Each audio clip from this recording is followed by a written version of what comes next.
Taste the Daily. Virudhunagar மாவட்டம் மல்லாங்கிணறு அருகே பிசிண்டி கிராமத்தில் பொதுமக்களை தாக்கி அட்டகாசம் செய்து வரும் குரங்கை பிடிக்க வனத்துறையினர் நடவடிக்கை எடுக்கவில்லை என குற்றம் சாட்டப்படுகிறது. பொதுமக்கள் 5 பேர் குரங்கு கடிக்கு ஆளாகியுள்ளதாகவும் மேலும் கடைகளை குரங்கு தொடர்ந்து சேதப்படுத்தி வருவதாகவும் தெரிய வருகிறது. இந்த நிலையில் இதுகுறித்து பலமுறை புகார் அளித்தும் விடிய அரசின் வனத்துறையினர் கும்பகர்ணனை விட கொடிய தூக்கத்தில் இருப்பதாக பொதுமக்கள் கண்டனம் தெரிவித்துள்ளனர்.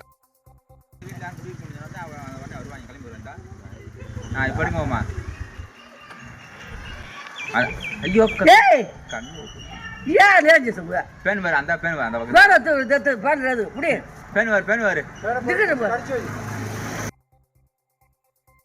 விருதுநகர் மாவட்டம் மகாராஜாபுரம் ஊராட்சியில் உள்ள பூங்கா மற்றும் உடற்பயிற்சி கூடம் பராமரிப்பின்றி குடிமகன்களின் கூடாரமாகிவிட்டதாக பொதுமக்கள் வேதனை தெரிவித்தனர். அதிமுக ஆட்சி காலத்தில் 30 லட்சம் ரூபாய் மதிப்பீட்டில் கட்டப்பட்ட பூங்கா மற்றும் உடற்பயிற்சி கூடம் தற்போது பராமரிப்பின்றி காணப்படுவதோடு சமூக விரோதிகள் மது அருந்தும் கூடாரமாகவும் மாறியுள்ளது. இதனால் ஸ்டாலின் அரசின் மாவட்ட நிர்வாகம் பூங்காவை சீரமைத்து பயன்பாட்டுக்கு கொண்டு வர வேண்டும் என பொதுமக்கள் வலியுறுத்தியுள்ளனர். தொழிலாளர் விரோத போக்கில் செயல்படும் விடியா ஸ்டாலின் அரசை கண்டித்து திருப்பத்தூர் மாவட்டம் வாணியம்பாடி பேருந்து நிலையம் அருகே 108 ஆம்புலன்ஸ் ஓட்டுநர்கள் சங்கத்தினர் ஆர்ப்பாட்டத்தில் ஈடுபட்டனர். 16% ஊதிய உயர்வில் 10% மட்டுமே வழங்குவது EMRI GHS நிர்வாகத்தின் தொழிலாளர் விரோத நடவடிக்கைகளுக்கு ஆதரவாக செயல்படுவது மற்றும் 12 மணி நேர வேலை நேரத்தை கைவிடாமல் இருப்பது உள்ளிட்டவற்றை கண்டித்து 108 ஆம்புலன்ஸ் ஓட்டுநர்கள் ஸ்டாலின் அரசுக்கு எதிராக கண்டன கோஷங்களை எழுப்பினர்.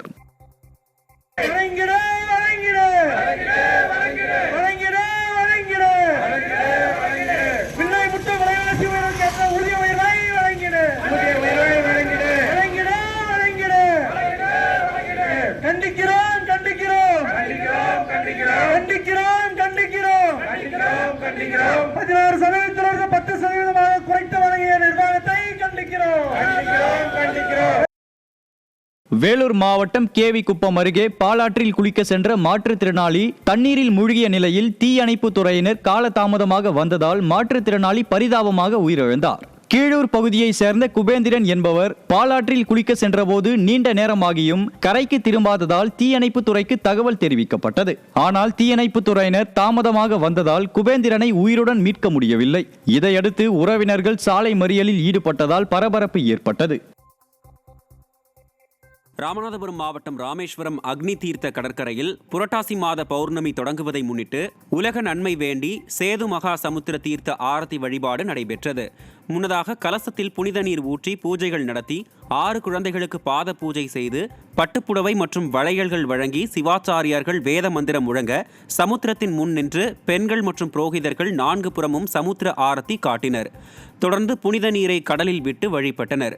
இதில் வடமாநில பக்தர்கள் மற்றும் ஊர் பொதுமக்கள் கலந்து கொண்டனர்.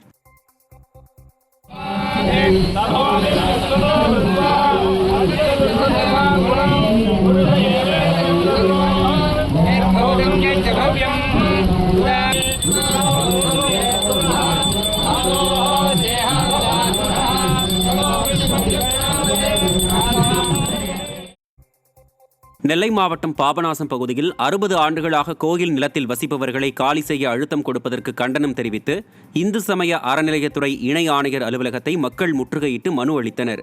பிள்ளையன் அர்த்தசாம கட்டளைக்கு சொந்தமான இடத்தில் 12,000 குடும்பத்தினர் குத்தகைதாரர்களாக வீடு கட்டி வசித்து வரும் நிலையில் நிலத்தை காலி செய்ய இந்து சமய அறநிலையத்துறை நோட்டீஸ் அனுப்பியுள்ளது. கடந்த 6 மாதங்களாக குத்தகையும் வசூலிக்கவில்லை எனவும் 60 ஆண்டுகளாக நிம்மதியாக வசித்து வரும் தங்களுக்கு 2 ஆண்டுகளாக ஸ்டாலின் அரசு கடும் நெருக்கடி தருவதாகவும் மக்கள் குற்றம் சாட்டினர். நாங்க 60-70 வருஷமா இந்த இடத்துக்கு வரி கட்டிட்டு வரோம். தீர்வு ரசீது போட்டு கொடுத்திருக்காங்க, எல்லாத்திட்டும் இருக்கு. இந்த 60 ஆண்டுகளுக்கு பிறகு இப்ப சமீபத்துல இந்த 5 ஆண்டு காலத்துலதான் எங்களுக்கு இவ்வளவு நெருக்கடி. நாங்க யாரும் மறுக்கல, விவசாயம் பண்ணல, ஒன்லி நாங்க குடியிருப்போர் நல மத்திரம் தான். இப்ப எங்களுக்கு அவர் சார் ஆணையப்பன் சார் மூலமா சொன்னது குடியிருப்பு நலச்சங்க மத்திரம் தான் தவிர எங்களுக்கு எந்த நில புலன்களும் விவசாய நிலங்களும் கிடையாது. நாங்க குடியிருக்கிறது வீடு கட்டி அதை வாழ்ந்துகிட்டு இருக்கோம். இப்ப 55 வருஷம் கழிச்சு புதுசா அந்த 2 வருஷத்துல அதிகபட்சமான கெடுபிடி. இப்போ ஒரு அதிகாரி எங்களுக்கு தபால் அனுப்புதாங்கன்னா இந்த மாதிரி நாங்க பணம் கட்டலன்னு சொன்னா பணம் கட்ட போனா பணம் கட்டதான் வாங்க மாட்டாங்க, ரசீது போட மாட்டாங்க. நாகை மாவட்டம் வேதாரண்யம் பகுதி மீனவர்கள் 2 நாள் வேலைநிறுத்தத்தை கைவிட்டு கடலுக்கு செல்ல உள்ளதாக தெரிவித்தனர். வேதாரண்யத்தின் பல்வேறு பகுதிகளில் தங்கி மீன்பிடி தொழில் செய்த வெளிமாவட்ட மீனவர்களின் 10 படகுகளை வேதாரண்யம் மீனவர்கள் பறிமுதல் செய்து வேலைநிறுத்த போராட்டத்தில் ஈடுபட்டனர்.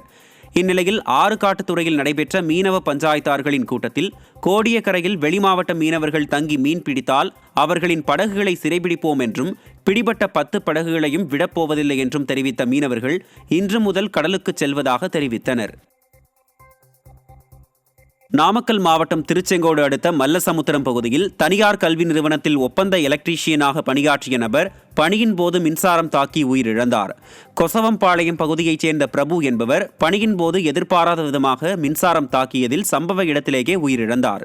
ஒப்பந்த ஊழியர்களுக்கு முறையான நிவாரணம் மற்றும் இழப்பீடு வழங்க நடவடிக்கை எடுக்க வேண்டும் என வலியுறுத்தப்பட்டுள்ளது.